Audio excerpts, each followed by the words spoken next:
Mon grand-père me cache un truc. C'est un homme ultra discret, comme son père paraît-il.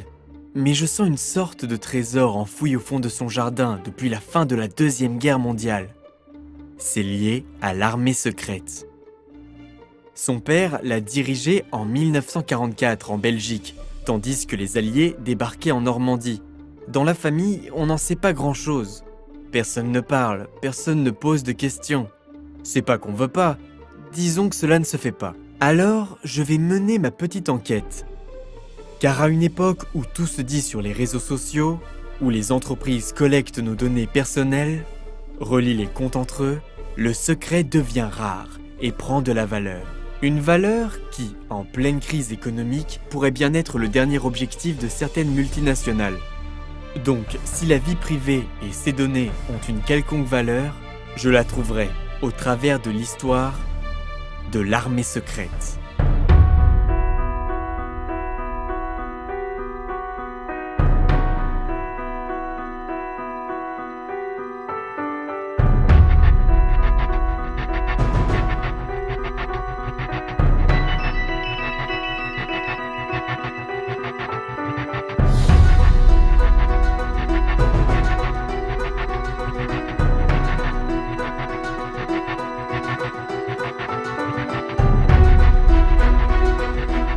J'ai décidé de commencer cette enquête par le musée royal de l'armée.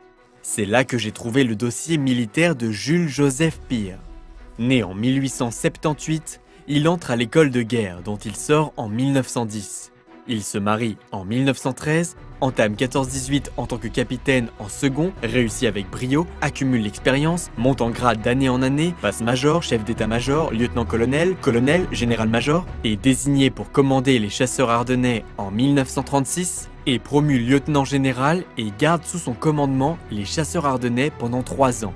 Dans la revue de la Belgique militaire, on écrit en 1938 qu'il a insufflé ce petit quelque chose aux chasseurs ardennais. Le 1er avril 1939, il a eu 60 ans. Il prend sa pension. Sa vie active s'achève. Enfin, c'est ce qu'il croit.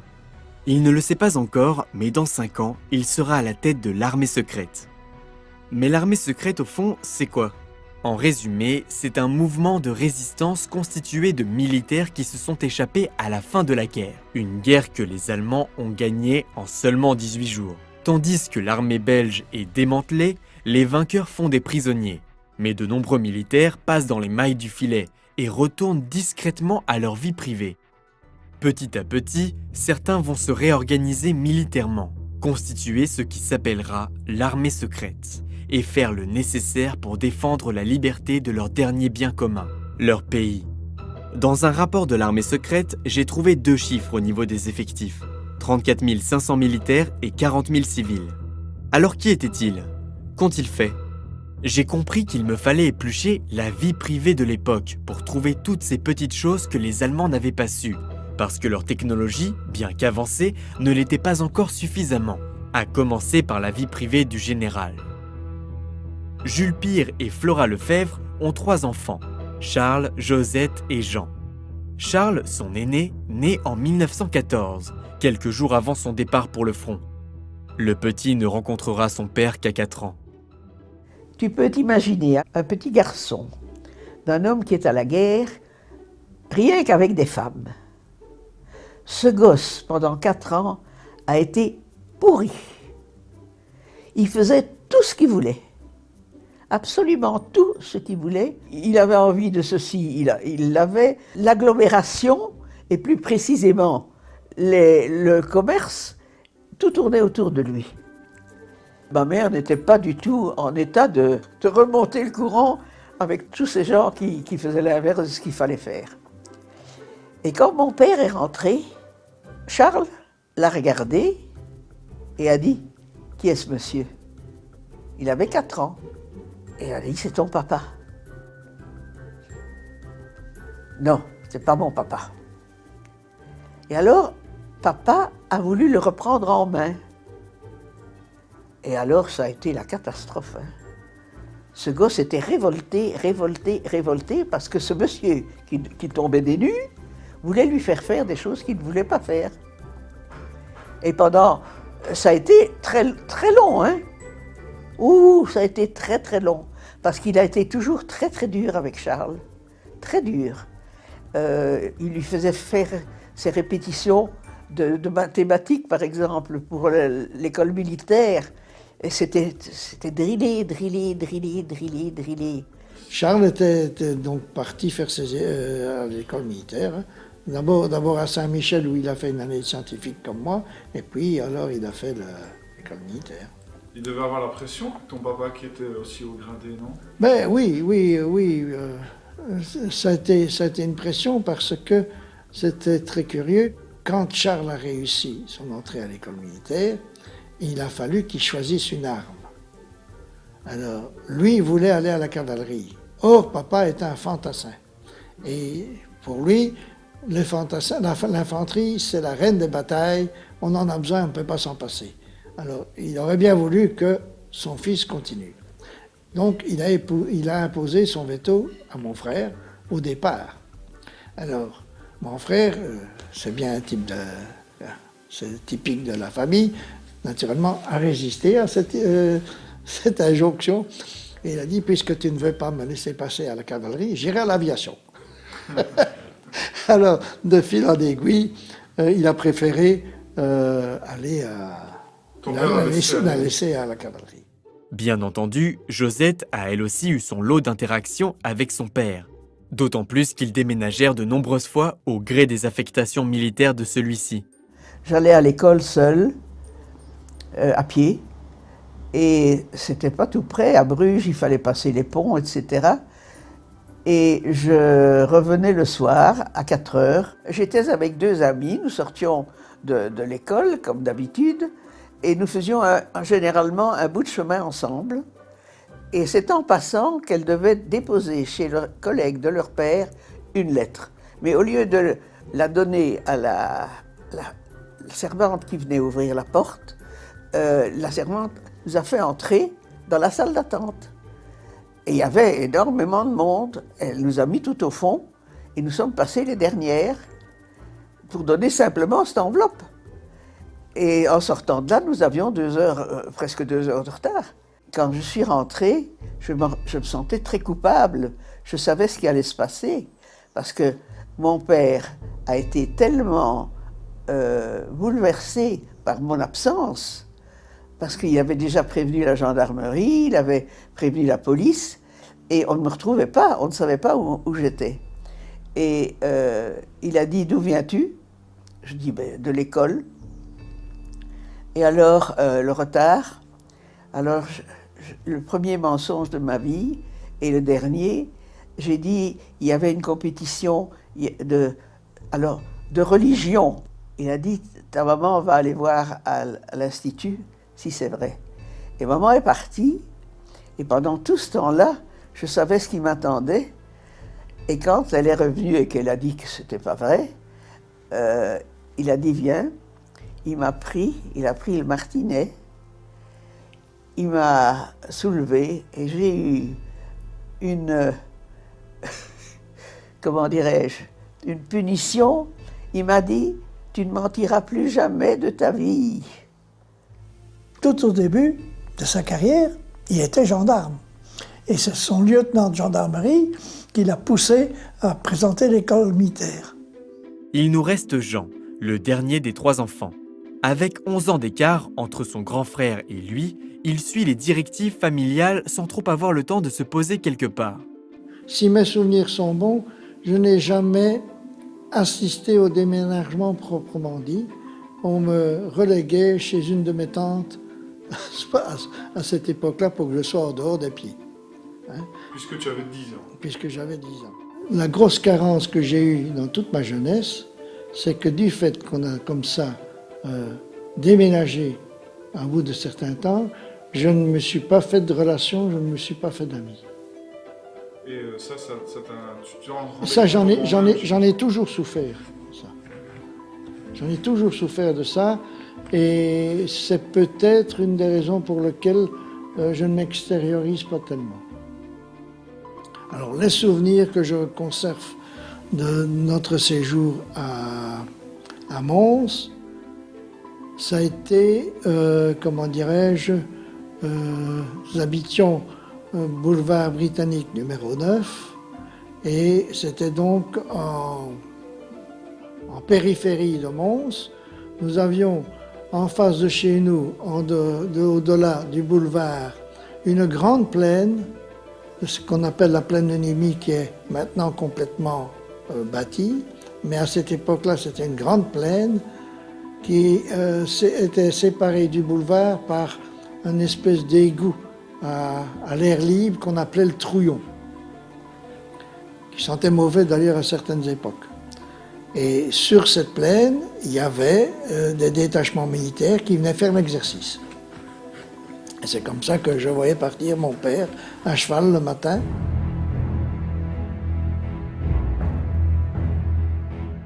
Le pied de paix renforcé est un niveau dans la mobilisation, le processus de mobilisation de l'armée belge. Au départ, il y a l'armée qui est sur pied de paix, et puis il y a le pied de paix renforcé, et puis on mobilise 2 et puis 5 classes d'âge, et puis c'est jusqu'à la mobilisation générale, qui est le rappel de 20 classes d'âge. Jules Pire, qui est pensionné depuis quelques mois, est donc rappelé. Nous habitions donc à La Plante, au Briqueterie. Il y avait toute la chaussée de Dinan qui était donc une longue avenue, et il y avait l'armée qui avait installé un poste avec un canon de 4-7 qui prenait donc toute la chaussée de Dinan en enfilade. Et maman allait porter de la soupe, allait parler du café aux soldats qui étaient là, alors que c'était la femme du général à ce moment-là. Quand la mobilisation a lieu, Charles, le fils aîné, fait partie du lot, tandis que son père reçoit le commandement de la 10e division.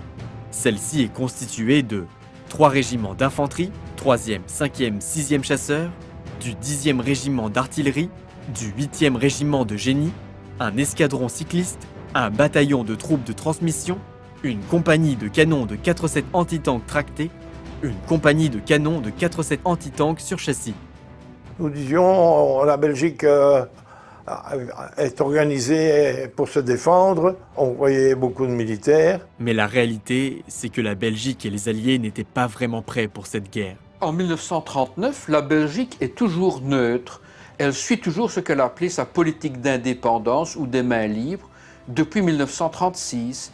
Et on pourrait croire que lorsque la guerre éclate, la Belgique va au moins abandonner en partie cette politique de neutralité en renouant des contacts discrets, des contacts d'état-major, des contacts militaires discrets avec les anciens alliés de 14-18. Mais pas du tout le roi Léopold et le gouvernement belge, terrorisés par l'Allemagne, par l'idée de provoquer l'Allemagne ou de donner à l'Allemagne un prétexte d'attaquer notre pays, s'abstiennent de contacts d'état-major, même discrets, avec les anciennes puissances alliées de 14-18.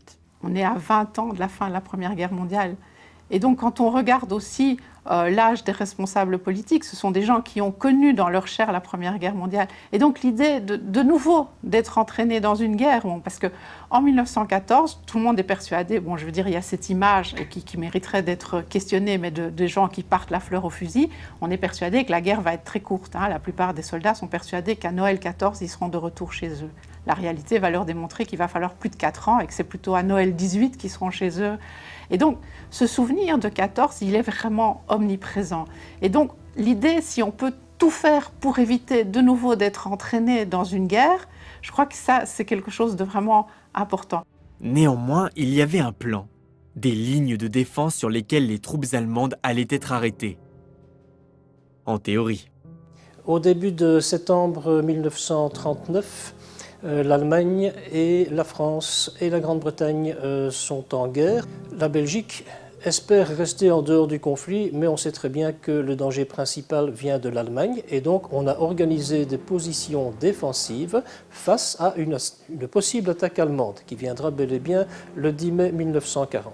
Alors la Belgique, c'est un terrain difficile. On ne sait pas défendre le pays à la frontière, mais si une attaque vient de l'Allemagne, il y a de bonnes positions défensives, autrement dit de bons obstacles, qui sont notamment le canal Albert, qui a été creusé dans les années 30, qui est un très beau fossé anti-char, si on regarde ça avec les yeux du militaire. Et puis, bien entendu, il y a la Meuse. Ce sont de très bons obstacles, mais ça forme un saillant vers l'ennemi. Et ça se prête donc éventuellement à des attaques concentriques. Aussi a-t-on prévu une position beaucoup plus en arrière, dans la profondeur du pays, qui se confond grosso modo avec le cours de la Dyle, depuis Anvers, en passant par Louvain, Wavre. On rejoint alors Namur, et au sud de Namur, bien entendu, on retrouve ce bon obstacle qu'est la Meuse. Ce qu'on appelle le plan Dyle a en fait été concocté par les Français et les Britanniques, les armées françaises et britanniques, qui ont transmis, après des hésitations, les grandes lignes générales de ce plan à l'armée belge. Et l'armée belge doit s'intercaler entre les armées alliées franco-britanniques. Mais comme il y a eu très peu de concertation, sur le terrain, lorsque les opérations militaires commencent et que les armées alliées arrivent pour défendre le cœur de la Belgique, elles s'aperçoivent avec effroi qu'une partie des systèmes défensifs promis sont inachevés et il y a des frictions sur le terrain avec les soldats belges car on n'a pas bien déterminé les zones de concentration de l'armée belge et les zones de regroupement des armées alliées franco-britanniques. Moi, je me souviens très bien qu'on a déployé des barrières anti-chars à travers les champs. Ces barrières métalliques étaient composées d'éléments d'environ 5 mètres de long, qui faisaient 3 à 4 mètres de haut, et c'était sur des roues. Et tous ces éléments-là s'enchaînaient les uns après les autres en traversant les campagnes et en se dirigeant vers le sud du pays.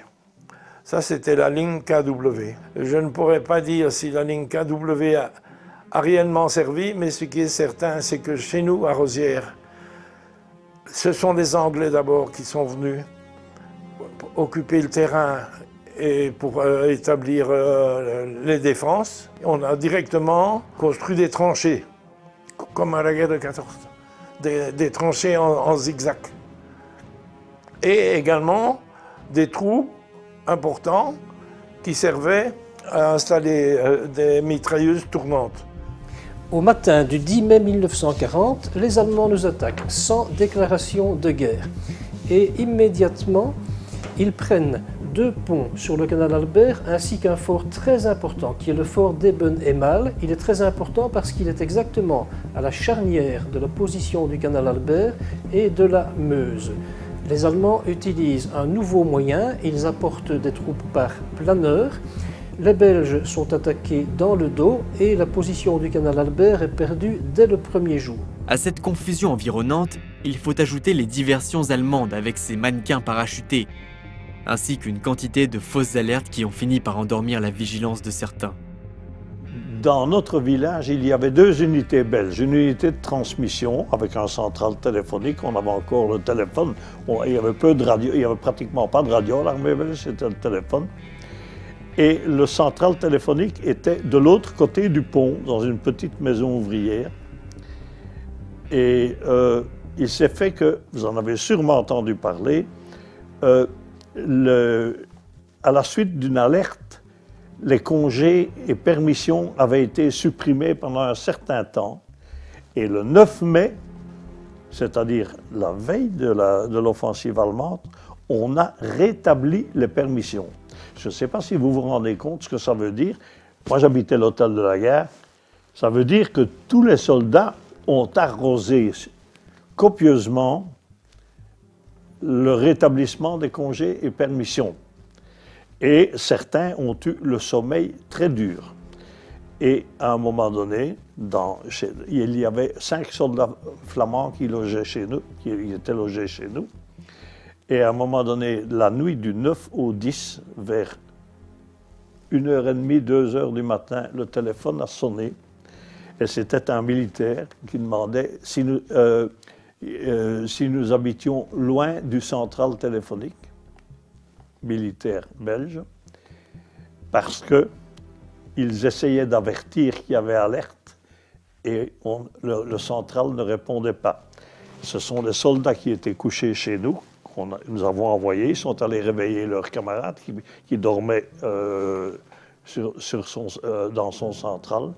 Et en fait, c'était pour avertir que l'attaque était imminente, qu'il y avait alerte, parce que, je suppose que vous le savez, le colonel Goethals, qui était attaché militaire belge à Berlin, avait été informé par l'attaché militaire hollandais que c'était pour cette nuit-ci. L'armée allemande de 40, c'était une merveille. Au point de vue char, au point de vue... à tout point de vue. C'était une armée modèle et en ordre. Elle avait un équipement à côté duquel l'équipement des Anglais était inexistant, à côté duquel l'équipement de l'armée française était inexistant. C'était tous de grands hommes, de beaux hommes. Nos soldats étaient tous avec sac à dos, armes, bagages, couvertures, tout ce qu'on voulait. Eux avaient tout simplement un petit masque à gaz et leur fusil, et c'est tout. Ils avaient l'air d'être tout à fait en vacances et ils avançaient d'une manière incroyable. Ils étaient bien huilés. Nous étions, nous autres, une guerre en retard. Eux avaient compris. En 1940, les Allemands vont donc déployer un nouveau matériel performant, et notamment les bombardiers en piqué, les fameux Stuka, qui étaient équipés d'une sirène hurlante, qui augmentait et qui doublait en quelque sorte psychologiquement l'impact des bombes. Les bombes multipliaient les destructions matérielles, notamment au niveau des voies de communication, des lignes de chemin de fer, des carrefours, des ponts. Mais le hurlement des sirènes amplifiait le mouvement de panique et on voyait des Stuka partout. Ils ont des chars, alors que nous, pays neutre, on avait estimé que le char étant un engin offensif, on ne pouvait pas en avoir. C'était aussi simple que cela. On n'avait pas une aviation tellement importante, et les avions qu'elle avait, à l'exception de une trentaine de Fiat, c'est à peu près, on n'avait que des avions qui étaient d'un modèle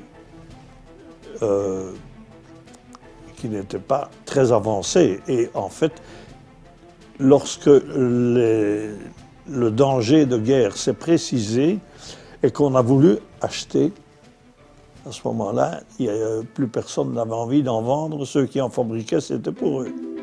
L'invasion a lieu un matin, alors que certains s'apprêtent à partir pour l'école. Le 10 mai au matin,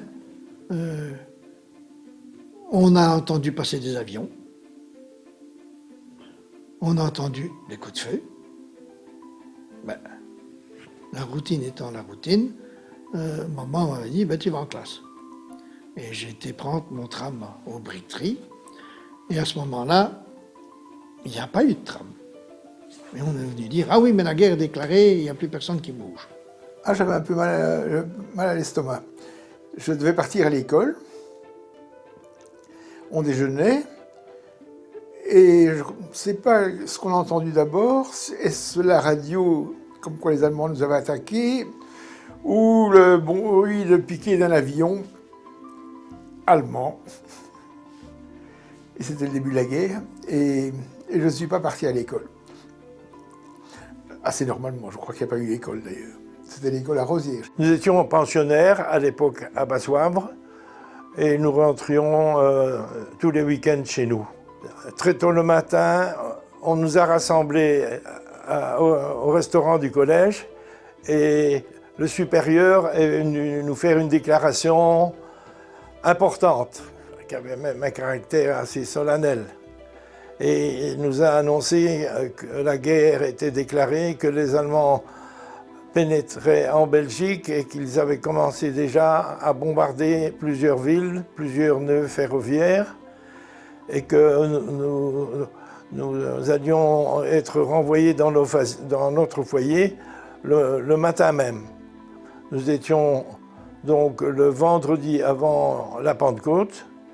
Et dès le vendredi dans la matinée, nous étions en route pour rejoindre nos lieux de résidence. Et le petit séminaire était à Bassoives, donc à quelques kilomètres de Wavre.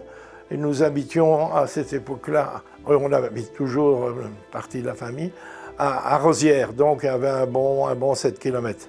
Mais il se fait que pour nous renvoyer rapidement, on nous a fait prendre le train. Ce train passait par Wavre, évidemment, mais aussi par Ottignies, qui est un nœud ferroviaire. Et je suppose qu'on n'avait même pas songé que ça pouvait être un objectif militaire. Enfin, il se fait qu'on est passé par Ottignies sans trop de problèmes. On a repris un train pour Genval, et alors nous sommes rentrés à pied à la maison, quelques kilomètres. C'était insolite que nous rentrions par le chemin de fer chez nous. D'habitude, nous faisions le trajet en vélo. Je ne sais pas ce qu'on a fait de nos vélos. J'étais étudiant à Louvain, en 3e année de droit, et j'ai été réveillé par les avions allemands qui survolaient Louvain. C'était l'envahissement. L'envahissement de la Hollande, l'envahissement de la Belgique. Nous habitions à ce moment-là, en 40, à Knokke-le-Zout. Nous avons assisté au 10 mai 40 aux premiers incidents parce que les avions bombardaient le champ d'aviation de Knokke. Et pour nous, on n'a pas dû entendre à la radio la déclaration de guerre, nous savions que c'était la guerre. C'était très tôt matin que tout ça s'est mis en route et au moment des premiers bombardements ici à Knokke, nous autres petits garçons, j'avais 14 ans à l'époque, nous sommes montés sur nos bicyclettes et nous étions sur la digue. Et sur la digue, nous voyions les avions allemands tourner dans le ciel. Donc là, nous n'avons pas dû avoir de confirmation de guerre et nous savions qu'on était en guerre. Et qu'est-ce que vous avez éprouvé à ce moment-là? De la rage. Mon père, déjà du temps de pied de père renforcé, avait dit à ma mère de ne pas rester le long de la Meuse si jamais il y avait, on aboutissait à un conflit. Papa était parti. Et à un moment donné, maman a dit, c'est trop dangereux, toutes ces armes qui traînent, on va les mettre dans une malle. Et nous avions une serre avec des raisins et un tas de charbon au cas où dans cette serre. Et nous avons enlevé le tas de charbon, on a creusé et on a mis la malle dans la terre et on a remis le tas de charbon au-dessus. L'après-midi, nous avons un oncle qui habitait la France, un frère de maman, qui est venu nous dire il faut partir en évacuation parce que la guerre va être terrible, ça va faire beaucoup de morts, il va y avoir beaucoup de bombardements, toutes les villes vont être bombardées et nous devons partir vers la France. Les Anglais avaient envoyé 2 frégates à Hoek van Holland pour prendre la reine de Hollande, les gens de la cour et tout le personnel diplomatique des pays alliés. Et mes parents ont eu 1 heure pour faire 2 valises, pour rejoindre en voiture Hoek van Holland, et ils ont été embarqués avec tout le corps diplomatique des Alliés, et ils sont arrivés à Londres le lendemain de la guerre. Et moi, j'ai été séparé d'eux pendant les 50 guerres. Pour comprendre pourquoi tant de gens partent, donc la Belgique, je vous dis, c'est 8 millions d'habitants, on estime, on n'a pas de chiffre précis, mais que 1,5 million à 2 millions de personnes ont du moins essayé de partir. Alors, il faut se dire que pour cette génération-là, encore une fois, la Première Guerre, c'est pas si loin. Le souvenir de ce qui s'est passé en août 1914 est très présent. En août 1914, quand les Allemands ont attaqué la Belgique, il y a eu plus de civils qui ont été tués au cours de ce mois d'août 1914 que de militaires. Donc il y a eu 6000 civils belges avec des massacres très connus comme les massacres d'Andenne, de Dinant, 670 morts. Et donc, pour les habitants, ce souvenir-là, il fait que lorsque l'alerte est donnée le 10 mai 1940 à 5 heures du matin, eh bien certains ne voient d'autre issue que de fuir. Et donc ceux qui fuient les premiers, ce sont évidemment les populations de l'Est de la Belgique, puisque c'est par là qu'arrivent les Allemands. Alors comment est-ce qu'on s'en va? Par tous les moyens dont on a à sa disposition. La plupart des gens n'ont pas de voiture en 1940. Donc la plupart des gens vont prendre le train, prendre le vélo, les charrettes, vont partir à pied, vont essayer de se hisser dans des camions, dans des bus, bref, tout ce qu'on peut mobiliser comme moyen de transport va être utilisé. Et il va s'en suivre évidemment un chaos indestructible, parce qu'on a non seulement tous ces civils qui prennent la route, mais il y a aussi les armées allemandes qui avancent. Et donc c'est une situation complètement chaotique où à certains endroits, les colonnes de réfugiés, elles sont bombardées. On a tous en tête des images, on a beaucoup montré ça au cinéma, de civils qui sont bombardés, qui doivent se cacher de parents qui perdent leurs enfants, de familles qui se retrouvent éclatées, morcelées. Et non seulement ces réfugiés, dans un premier temps, leur idée, c'est de rallier la côte belge. Là aussi, le souvenir de 14-18, en 14-18, il y a eu une petite bande du territoire belge qui est restée libre. Et de là, certains sont partis pendant la Première Guerre mondiale, en Angleterre, aux Pays-Bas, en France. Il ne faut pas oublier que pendant la Première Guerre mondiale, il y a eu 5 à 600 000 Belges qui ont passé la guerre ailleurs. C'est presque un petit 10% de la population. Donc, c'est clair que ce souvenir-là, il est très très présent en 1940. Pendant ce temps, alors que les troupes allemandes ont passé la première ligne de défense, les troupes belges reçoivent l'appui des forces alliées, avec qui elles doivent se coordonner. L'armée belge va donc se positionner depuis Anvers jusqu'à Louvain, et dès la journée du 10 mai 1940, nous recevons l'appui de troupes britanniques de Louvain jusqu'à Wavre, d'une armée française qui se place au nord de Namur, d'une autre armée française au sud de Namur, derrière la Meuse.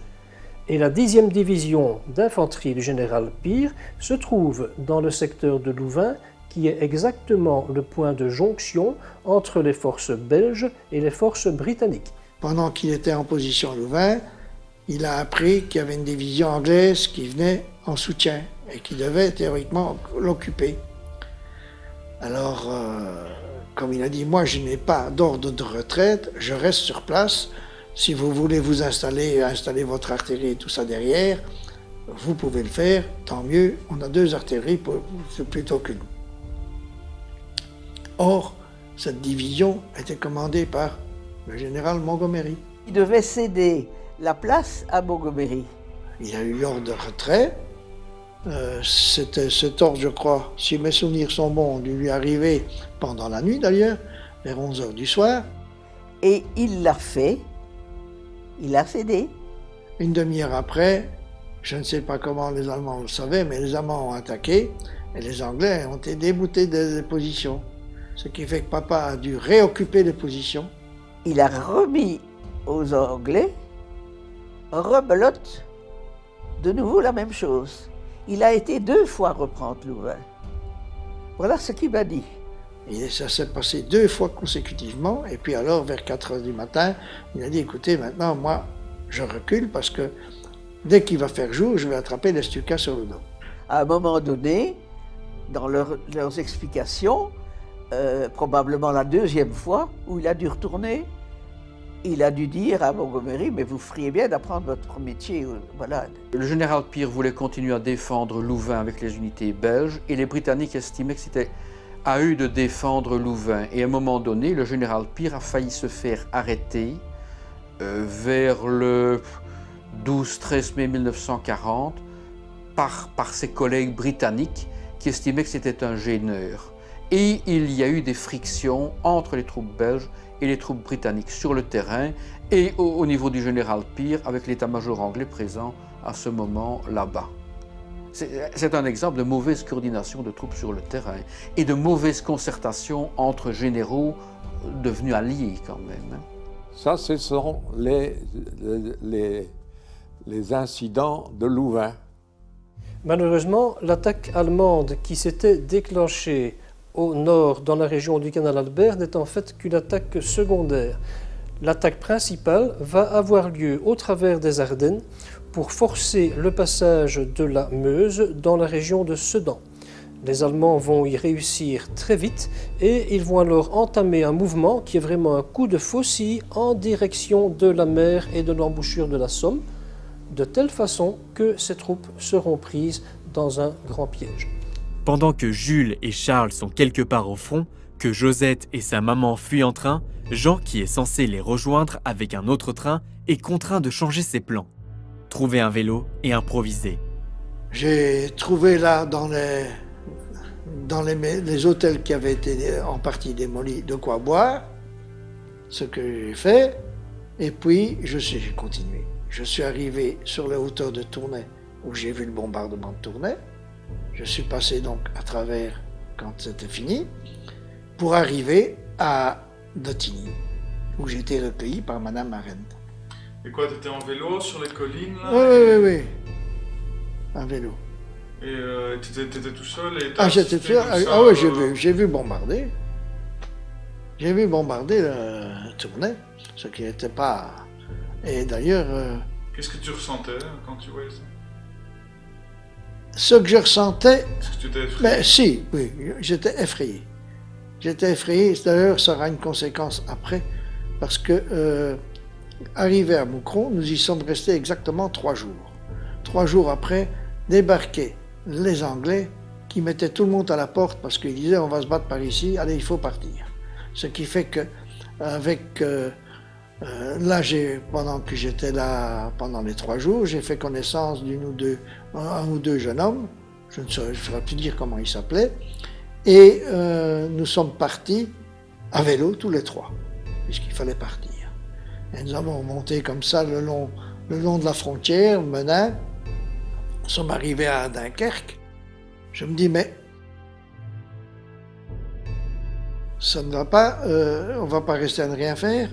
Comme nous étions toujours dans la période, dans la région où c'était pas encore occupé par les Allemands, je me dis, je vais aller un peu jusque Furnes pour voir s'il n'y a pas des renseignements, parce que à cette époque-là, dans toutes les villes, il y avait d'énormes placards sur lesquels on mettait des messages.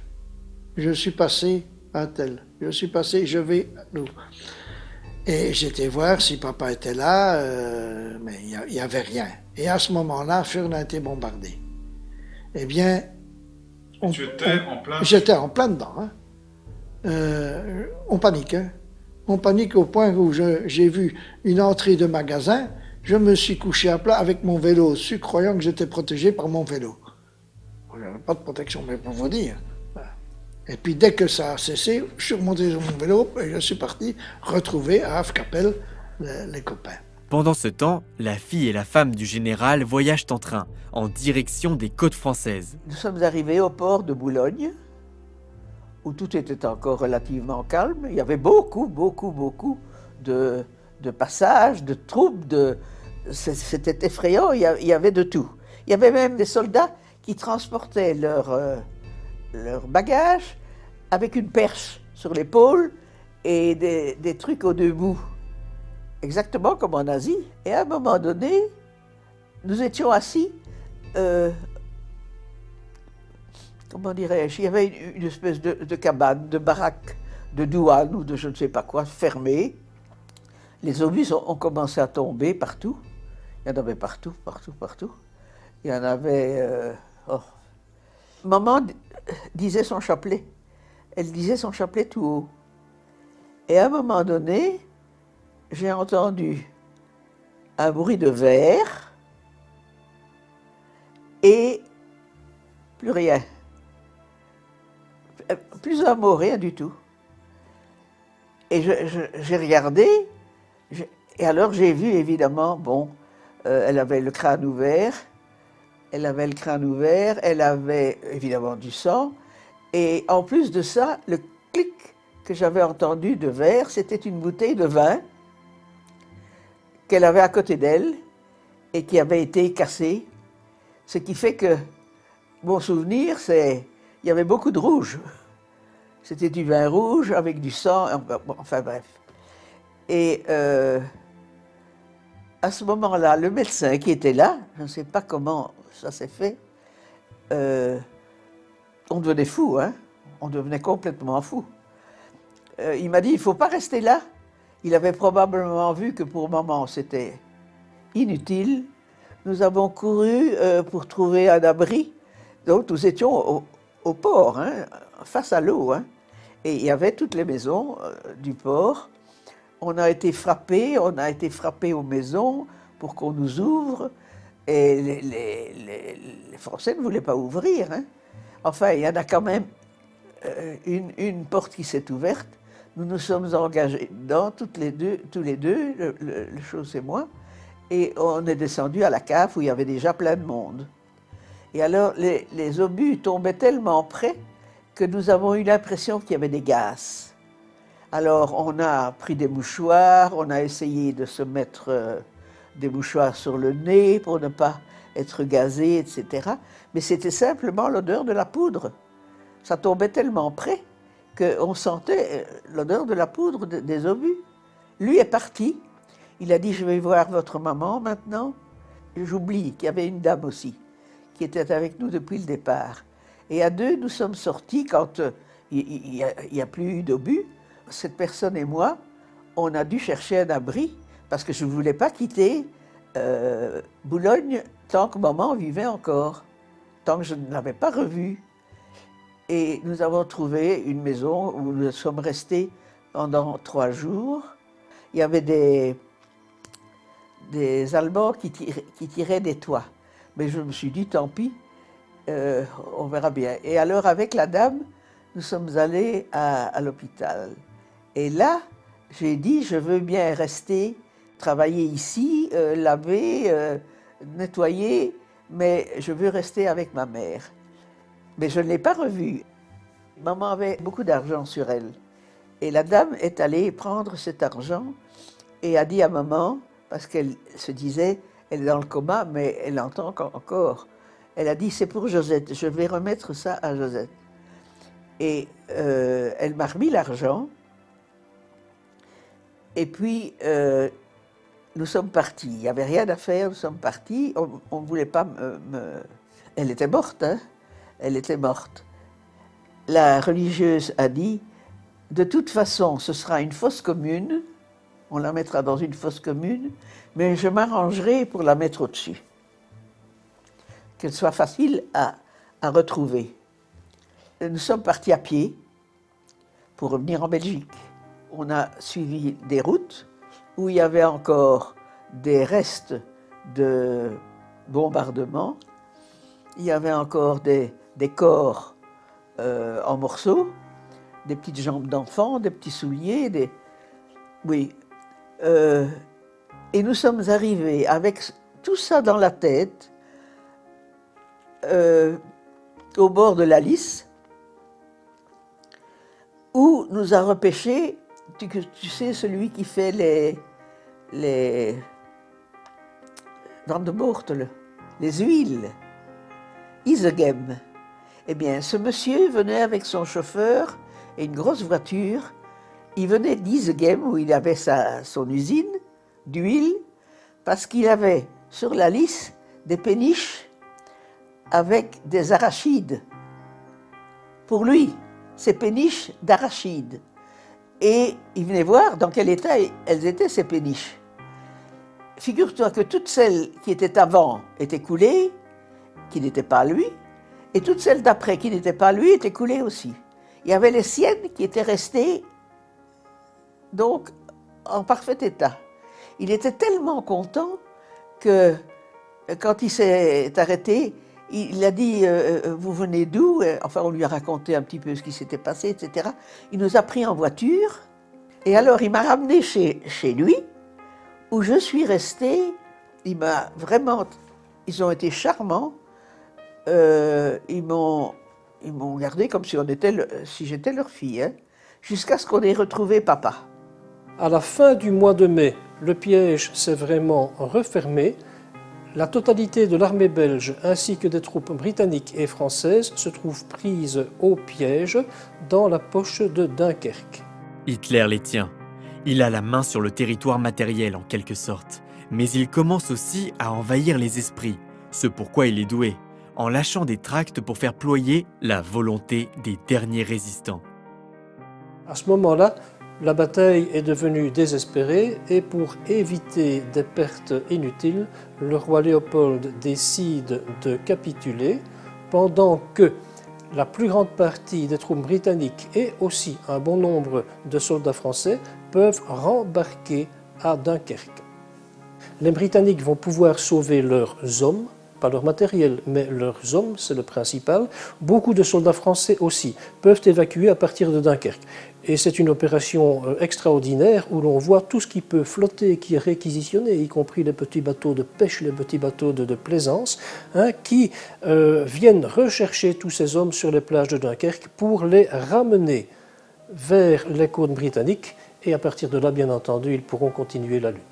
Lorsque le roi Léopold III, le 28 mai 1940, capitule sans condition, les réactions internationales côté allié sont extrêmement négatives. Les Français surtout crient à la trahison, car ils ont été mal prévenus de l'état de déliquescence, de l'état d'extrême faiblesse dans lequel était tombée l'armée belge. Et cette capitulation du roi Léopold III leur tombe sur la tête après une succession de nouvelles plus désastreuses les unes que les autres. Et les Britanniques vont embrayer sur la grande indignation française. Quoi? Vous nous avez appelés, nous sommes entrés en Belgique, nous sommes découverts en entrant en Belgique avec notre armée qui est aussi défensive, et alors qu'on a dû mener des actions offensives à la rencontre de l'armée allemande, et maintenant que nous sommes en Belgique, maintenant qu'on est encerclés à vos côtés, vous capitulez sans même nous prévenir, ou à peine après nous avoir prévenus. Ça ne va pas, c'est une trahison. Et du côté de l'Allemagne, naturellement, on se frotte les mains, c'est la preuve que les Alliés sont en train de s'écrouler, et l'Italie fasciste, qui hésitait encore à entrer en guerre, estime qu'à partir du moment où la Belgique cesse le combat, ça va très très mal pour les Alliés, elle va s'apprêter à entrer en guerre aux côtés de l'Allemagne contre les Alliés en donnant un bon coup de poignard dans le dos de la France. C'est au quartier général allemand, dans un château en Belgique, que le général-major de Rousseau signe l'acte de capitulation. Malgré que le Führer l'exige sans condition, la Belgique obtiendra les honneurs de la guerre, sorte de respect du vainqueur envers le vaincu, car certaines troupes belges se seront remarquablement défendues. Quand le roi Léopold a capitulé, il y a un grand flottement parmi l'armée belge, parmi les soldats. Certains imaginaient qu'on allait encore poursuivre le combat pendant plusieurs jours. Ils n'étaient pas spécialement ravis parce qu'ils se sentaient dominés par les Allemands, mais ils étaient prêts encore à accomplir leur devoir. Et à partir du moment où il y a capitulation, les soldats sont les bras ballants, et puis ils voient arriver les soldats allemands. Ils doivent rendre leurs armes aux soldats allemands. Pas mal de soldats cassent leurs armes, démolissent leurs fusils, essayent de rendre inutilisables leurs canons, pas tous. Et puis ils se demandent ce qui va leur arriver. Et cette masse de plusieurs centaines de milliers d'hommes va être dirigée petit à petit vers des centres de rassemblement. Et puis, parfois dans des trains, parfois dans des péniches même, mais à pied aussi, des centaines de milliers d'hommes vont être dirigés vers l'Allemagne, les Allemands leur disant chaque fois « mais on va bientôt vous libérer, c'est la fin des combats, allez un peu plus loin, on vous libérera ». Et de fait, les Allemands sont tellement éberlués par leur victoire rapide sur l'armée belge que des dizaines de milliers et des centaines de milliers d'autres soldats belges réussiront à passer à travers les mailles du filet allemand et à rentrer chez eux, parfois en uniforme, parfois en civil, et à ne pas partir comme prisonniers de guerre en Allemagne. Mais à peu près, 250 300 000 prisonniers de guerre belges vont être faits par les Allemands et expédiés dans les camps de prisonniers outre-Rhin. Et à ce moment-là, à partir de l'automne 1940, une partie de ces prisonniers de guerre va être libérée. Ce sont les Flamands, ce sont les néerlandophones, parce que les Allemands estiment que c'est un peuple frère germanique, la Flandre, tandis que les Wallons, c'est plutôt un peuple roman, ils parlent français, c'est des sortes de Français, donc présupposés, plus hostiles envers l'Allemagne nationale-socialiste que les Flamands. Et en même temps, l'Allemagne pratique cette politique-là pour diviser les Belges entre eux, évidemment. Et donc, au bout du compte, à peu près 150 000 soldats flamands pourront rentrer chez eux et 75 000 soldats wallons ou belges francophones resteront pendant plusieurs années, parfois 5 ans, derrière les barbelés des camps de prisonniers de guerre allemands outre-Rhin. On est dans une logique où normalement tout acte du roi doit être couvert par la responsabilité ministérielle. Donc fin mai, il y a un désaccord. Les ministres quittent le territoire parce qu'ils ne veulent pas non plus tomber entre les mains de l'occupant. Là aussi, le même souvenir de 14-18. Le roi capitule et grosso modo, à l'été 1940, le roi est plutôt populaire. Il a capitulé, il a fait en sorte que les combats cessent sur le territoire. Il est resté en Belgique, donc c'est véritablement, il apparaît comme le sauveur. Le gouvernement, ils apparaissent, si on veut employer des termes un peu crus, comme une bande de lâcheurs, ils se sont tirés. Et donc, à l'été 1940, une partie du gouvernement se demande, mais est-ce qu'on ne devrait pas rentrer nous aussi? Et donc là, l'occupant dit non. L'occupant refuse le retour du gouvernement. Et donc le gouvernement va commencer à se diviser en plusieurs groupes. Et c'est, je dirais, grosso modo, une histoire qui va durer jusqu'à l'automne 1940. Et à l'automne 1940, les 4 principaux ministres arrivent enfin à Londres et vont commencer à incarner le gouvernement belge. Et progressivement, mais ça va prendre du temps, ils vont à nouveau asseoir leur légitimité et donc gagner en popularité. Et donc le gouvernement belge va apparaître comme l'incarnation d'une certaine forme de résistance de l'extérieur. Mais à l'été 1940, la popularité du gouvernement belge est réduite à néant. Tandis que les Allemands font un tri entre qui sera expédié vers les camps et qui peut rester, Charles quitte le pays avec une foule de prisonniers. Jules, aux cheveux grisonnants, loin de son fils, se glisse dans une file d'officiers de réserve et se fait passer pour capitaine d'industrie, ce qui lui permettra de rentrer chez lui. Jean, lui, est redescendu à vélo depuis la côte. Je suis arrivé à Namur, il n'y avait personne dans la maison, je me suis installé et mon père est rentré. Il était étonné de me voir seul, ni ma mère ni ma sœur. Alors je lui ai raconté ce qu'il y avait, j'ai fait des provisions. Pour vous dire, j'avais retenu que pendant la guerre de 14, le café valait cher. Alors j'ai acheté 20 kilos de café vert, qui nous a servi d'ailleurs, pendant toute la guerre, ça a servi à faire du troc. Et j'avais aussi acheté un certain nombre de kilos de cette espèce de graisse blanche pour faire des frites. C'était des souvenirs que j'ai conservés directement de cette époque-là.